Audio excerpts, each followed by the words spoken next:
Do you want to hold the cup? Sure. Lo con tiempo. Lo con tiempo, your head is so heavy. This is my child today. I'm his child, honestly. Hola Mi Gente, we're back again on another episode of Raices NYC. And on this episode, we have... I'm Tess Garcia. I am a journalist, a marketing consultant, a comedian, a sometimes stylist, a sometimes yoga teacher, wearing a lot of hats. many titles. Many titles. Okay. Which one is your favorite? Right now, Yeah. stylist, because tonight I am styling my childhood friend for her first solo show in New York City. She's a musician. We're from Michigan, so it's really exciting to be like, oh my gosh, we met in middle school and now I'm putting her in an amazing outfit for her first show at like a real New York City venue. But I mean, journalism has been like at the heart of a lot of what I've done forever. Like it's kind of what got me into everything else because I love to talk to people. And it was like the first way that I learned to talk to people in a way that like I felt served people other than just myself, and also that like could become a living. Yeah. And I feel like a lot of the rest of what I do sprung from there, like marketing and styling. I mean, I've always been interested in fashion. I've written about fashion, so it's sort of a byproduct. The yoga teacher thing was like, I should do this in college. I did it in college. Really glad I got it certified, and it's fun to do, and I'll use it for fundraisers sometimes. Now I don't have time to teach at a studio, and it's also just really competitive out here. Shout out to you if you teach at a yoga studio in the boroughs. I don't know who you are. Wow, I didn't know it was like a very competitive field. Oh Yoga. my God. Yeah. Just because there's so many people who are certified relative to the amount of studios, and there's so much, there's a lot of politics in anything like that, where it's like you have to almost be like a public facing person that represents whatever company you're employed by. It's kind of like how retail out here is ridiculously competitive. Yeah. You know what I mean? Like you're technically like a face of whatever store you're working at. And it's serious, but it's a nice thing to know how to do, and it taught me a lot about my body, which is important. Yeah. Oh wow. Yeah. The more you know. Shout out to all of y'all. Yoga instruction. Shout out to got y'all. this. Y'all got this. Keep going. She's putting. Yeah. We had originally met Tess as a comedian, right? So we had Tess as part of the Con Tiempo Presents Noche de Risas, and it was an all Spanish comedy show for the most part. We talked to a lot of comedians, and they say that the comedy world is a very white space, right? Yeah. And so being a Latina, you were like, wow, like finally, like other Latinos, other Latinas comedians too, because there was like for the most part, it was mostly women too. And so how did that feel? Yeah, I mean, I think I'm very aware of my place as specifically a white Latina in these spaces where it's like I walk in and I'm a white person first. Like, you don't know I'm Latina until I tell you, generally speaking. You know, just like you can't look at me and be like I'm treated like Taylor. I'm not treated like Taylor Swift. I'm not a billionaire. But like, do you know what I mean? So it's like, in terms of that, for me, I think I felt like coming into a space like the Noche de Risas was like, I want people here to know that I am with them. I'm not here. Like, I'm not here. I am not just a widow. I'm not just a widow, but I'm also not here just to occupy a narrative that isn't mine. I'm here to talk about my experience as a white Latina, but I can't talk about the experience of anybody who looks differently or is perceived differently than I am. And I think that like having such a variety of experiences like you guys did on that lineup is so important to remind people who are there that like we do come in all sorts of not only like colors and races, even like just backgrounds in terms of experience and like things to say. Everybody there had such different vantage points and even styles of comedy that I think was super refreshing, because as much as you don't see a lot of Latinos in comedy, it's also like if you go to the same open mics, a lot of comedians do open mics just to kind of prep and practice and work on material for shows. If you go to the same ones, you see a lot of the same types of material. Oh wow. And so going to a show like that, it really felt like a really wide variety of approaches to stand up. Not only different types of people, but like ways of telling jokes that I hadn't seen, which was really exciting. You get to see different styles. You Yeah. get to hear different jokes, right? Because it's not just the regular male perspective. Yeah. But overall, I think it went well. My favorite part was the fact that, you know, it was for a fundraiser. And so, again, that person, once they received the funds, they were super glad. You That's know, awesome. we had a moment. We all crewed, you know. She crewed, we crewed, we all Crude is crazy. It took me, I was like, what do you mean you crude? I was like, did you get together like as a crew? Like, I'm gonna say that. We all crewed. you She crew, I crew, crewed. we all crew. He crewed. But that's so beautiful. And that was such a big part of it too, of like, with comedy, I think there's such a fear of, oh God, what if I bomb? What if no one laughs? When you're doing a fundraiser, it's like, I don't want to say it doesn't matter because that's dismissive, but you're here for something larger. And if no one had laughed at anything I'd said that day, I could still go home and be like, we raised money for someone who crewed. We came, we saw, we crewed. Yeah, thank you again too for being part Please, of it was it. my But also, pleasure. you didn't know us. We didn't know you. You go to these spaces too that you have no idea how it's gonna be. How is it for you? Who is this? Like, who the fuck is Con Tiempo? Like, Listen, Yeah, who's the little boy? Like, who I'm speaking to? Like, He said, who's the little boy? kid. She like to me. Yo, kid, can you like tell me like? Well, you guys were kind of like my oomph in laws. We had people in common. We had mutuals. So I was like already fairly familiar with the types of things you guys were doing because I know Jerry pretty well. Yeah. Shout out Jerry. Shout out Postmark Cafe where I met Jerry. Mm. Isn't that Nice. crazy? I live met him at the Postmark- cafe? Yeah, I met him Wow. years ago Okay. at the cafe. Very full circle. So, I mean, I was aware of you guys being kind of in this space. But I think there's something really exciting about getting to meet people who you know you have at least a handful of important things in common with, like caring about uplifting Latino voices, caring about raising money for people who need it. And that's just such a great foundation to start any kind of like working relationship or friendship off of, as opposed to entering an open mic, seeing 30 white men and being like, I'm being thrown to the dogs tonight and no one will know if I die. Oh my goodness. Yeah. How do you do it? Because, like, have you always been comfortable being on stage? Have you always done that? Like, how do you feel even now being up there? Like, does it get easier? Because I myself, I'm gonna be honest, I hate talking. I've always been a very, like, nervous child, very to myself. Yeah. And this has just helped me put myself out there and be more comfortable with myself. So, like, how does that, like, you know, being on stage has helped you? I think it comes more naturally to me than it does to some people, but it's such a spectrum. I wasn't growing up doing performances for my family. I was shy, but I also was super talkative if I knew you. Like, what's that? He's really quiet unless he knows you for real. Like, She's a yapper. yeah, I'm She a a yapper. yapper. She- I'm she a yapper yapping. once I know you for real, even Yeah. if I don't. Once I see you as not a threat. I do think Wait, once I see you, not a threat. It's you're crazy. not a threat in terms of like Yeah, it was funny. I just thought You're- like, oh, I could beat him up. Not No, even like- Let me just talk. Easy 1-2 right now. Let me I kick mean, you. kind of. It does feel a little bit like primal instinct of like, A little bit, your fight or yeah. flight goes on when you go on stage, you know? Yeah. What gets easier is accepting that you're going to be uncomfortable and nervous. It's not that those feelings go away. You just get more comfortable with their presence because you have them more and you continue to live through them and be like, I survived the 30 white men. I made it out of that room alive and I will do it again. Over and over again. Will I love it every time? Absolutely not. But it will make moments like the Noche de Risas so much Yeah. more gratifying because you're surrounded by people who are like-minded in so many ways. No, yeah. And also understand some of the jokes and they can connect to it too. A lot of everyone was just laughing. Oh man, I was Yeah. laughing the whole time. Yeah. Like I love comedy, yo. That was my first time too, just being up there. Yeah. Yeah, comedy is not something I'm gonna take in. Yo, I had a lot of people be quiet for a moment. Please. Yeah, It's scary. And it is. that's part of it though. You have to be, not to be dramatic, but you have to be able to go to sleep at night being like, even if not a single person laughed, because that happens to me at least once a week at these open mics, where you go up there and no one, and it's not necessarily because you're not funny. I mean, it would be amazing if they laughed. That's how you know you have something great.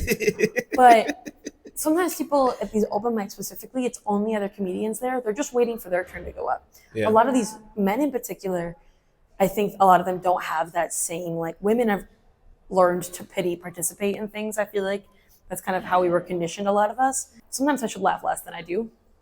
But men don't laugh just to participate and make the person on stage feel good. They're not thinking about that person a lot of the time, whereas I am, just by nature of how I am as a person.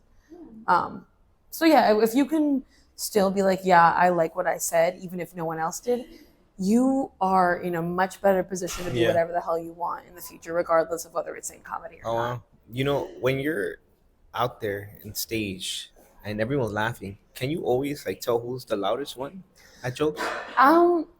Yeah. I've been called out sometimes. Yeah, I'm called out. I'm the loudest laugher. So as a loudest laugher, I recognize them. And I do get self-conscious because people will come up to me after shows and not compliment my jokes, but they'll compliment my laugh. And I'll be like, damn. So you said you belong in the audience. Yeah, you know, one of my homies, he was like, you laugh loud. I'm like, what you mean? He's like, yo, like, the joke was funny, but it's like, it wasn't that funny. God forbid I spread joy and cheer. Nah, but it was just like, he always like very into it, like everything how I am. He's like, you get very excited about things. And I'm like, yeah. And then he mimicked my laugh. And I'm like, yeah. So we went to a comedy show, my first one. What was it? I think it was a Barbosa, Ralph Barbosa. So we had gone to the Ralph Barbosa comedy show like last year, and that's honestly the reason why we wanted to create a Noche de Risas, because we were like, what? Like they created like a little like, you know, Latino, you know, some of them were Latino, some of them weren't, but like for the most part they were. And we're like, why can't we create this in our neighborhood? Right? Yeah. We have so many comedians that we know as well, so we're like, why not create that in our community? But yeah, that was really funny, and I think he got called out that day too. Yeah, I got called out too, because when we met him and we were chatting, and then I was laughing again because we were making jokes, and then he's like, "Oh, that was you." There was someone that was laughing mad loud. Just know that you are the favorite audience member. Everyone loves that. I knew I was his favorite. So and honestly, I think it's part of what gets me booked on shows is that I laugh so loud. People know that even when I'm not performing, I will be laughing. Yeah. So they're like, shoot, even if she's not the best on the lineup, we know that we'll have a participating audience member if she is booked. So I get booked. Yeah. Whose laugh is louder? I always say I'm like trying to hold it in right now so I don't break the mic. I always say for Julio, like we always hear him before we see him. He'll be like laughing at the corner, and we're like, where is he? Like right there. Don't you hear him? Yeah, literally people told me that. I was in an event 2 days ago, and it was 2 floors. I was on the second one. And so someone heard my laugh when I met up with it, like, yo, see, I told you it was him. They're like, what y'all mean? We heard someone laugh. And I'm like, I know, that's con tiempo. Aww. And I'm like, that's crazy. Yeah, they were like trying to compare laughs. Like, who laughs? Nah, it's con tiempo. Con tiempo laughs like that. Or they hear me like a block away. They're like, oh, he's nearby. He's spreading his joy. He's having a good time wherever he is. Apart from being a comedian, you're also a writer. And I feel like sometimes you touch on really important subjects, sometimes funny, sometimes, you know, just for fun. What has been like the most enjoyable topic that you've written up as of recently? So recently I got to speak to the lead set designers for Bad Bunny's residency in Puerto Rico. Oh, wow. For Architectural Digest. And that was incredible. It was super gratifying, especially because I had initially pitched the idea to a different publication. Okay. They went back and forth on it for a little while and eventually said, unfortunately, it's not a fit. We love the idea. Hope you can find a home for it. And I was able to, after like a few weeks of just mulling over it, and was like, the Architectural Digest, let's see if they want it. And I mean, it was a journey of getting in touch with so many people involved in that set. And I wanted to talk to everybody, but there just wasn't the space or time for that with the story. So I spoke to Monica Montserrat, who led the creation of the Monte, like the huge mountain covered in real and artificial vegetation. And then I spoke to Natalia Rosa, who worked on La Casita, with a handful of other people. And it just, I mean, to hear people talk about their craft the way that they did, I spoke to 2 others as well. And like everybody played such a specific role. But like to hear someone say, yeah, I spent 7 months working on the 3D modeling of an artificial mountain that needed to be broken up outside of the venue just to be put back together inside. Like, these very specific tasks that like you might not think of as being crucial, but without them, this residency never would have happened. It just was really incredible to kind of give those people a platform. One of them texted me recently saying that she went to her dentist and her dentist was like, I saw the Architectural Digest article And she was like, I've never been recognized by someone as random as my Wow. dentist for my work. And it was just the most random, satisfying thing. So thank you for giving us a platform. And I was like, shout out to dentists. This is Yeah. really sweet.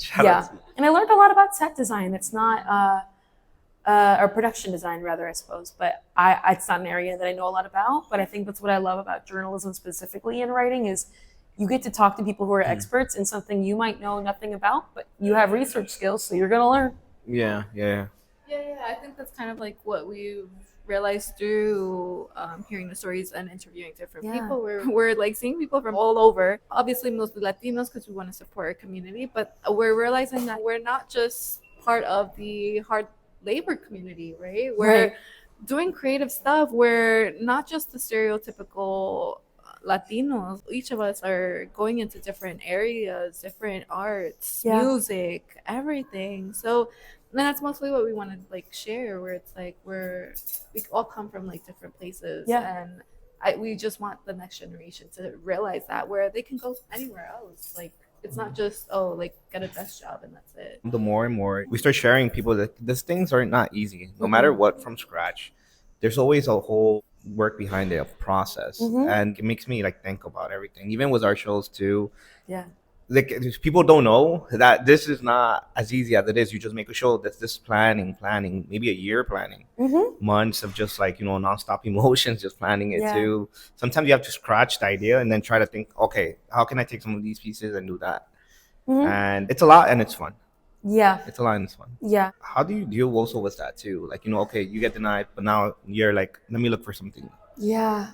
I think I'm in a moment right now where I've been facing a lot of rejection lately. And I have to remember that when I look back on similar moments where I faced a lot of rejection, those were the moments that I grew the most within, but then also led to the most exciting and most gratifying opportunities.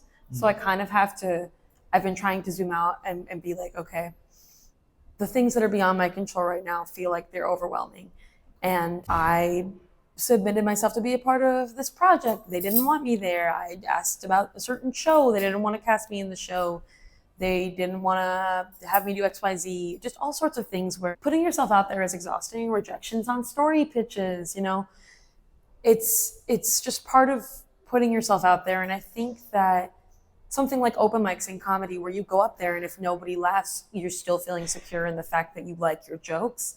Obviously, maybe you'll think about tweaking them depending on the audience. Those moments give me the strength to be like, this is not a reflection of my work or who I am. And that's a process. I think right now I'm going through a major moment of being like, I'm inherently worthy regardless of my output. I think there's a lot of Catholic guilt tied to that. I know a lot of us were raised Catholic, and there's a lot of feeling like you have to be like a servant toward the greater good. And I do believe in that, but I also think that doesn't make or break my worth as a human being, how much I've been able to do for others in a moment. And I have to kind of bring myself back to that through rejection, and it's hard. But I think I also have been learning to embrace mediocrity. I think I'm a perfectionist. People love to say that, but I think that is debilitating. I think it can keep you from wanting to try something. No, yeah. Because why try it if you're not going to be good at it right away? Yeah, that is true. In a way, you are doing like rejection therapy, right? It's exposure therapy for sure. Yeah. Just because you do it so many times, and you realize that not everyone is going to like the same thing that you do. They're not going to enjoy doing the same things that you do. And how boring if they did. Yeah, exactly. No, yeah, definitely. You're very brave enough just getting up there and saying that joke. So, no one can do that. It's not an easy thing. This skill is like you really have to practice it. I will tell you from experience just that one time. But like you built a name for yourself. Tess is you're most of the time everywhere. Doing your thing, full of surprises. Where would you see yourself, like, in the next couple of years? Like, what's the major goal that you have? Either whether it's comedy, writing, or anything else. I do want to do more front-facing work, whether it's journalistically or just non-journalistic interview work, types of things like this even. Like, I don't know whether I'll start a podcast, but I do have an exciting video-based project that's going to come out. in the next month or so that I'm really thrilled about, where I'm going to talk to some really amazing Latino guests that I've been cooking it up for a little bit, and that's a pun, and you'll see why that's a pun soon.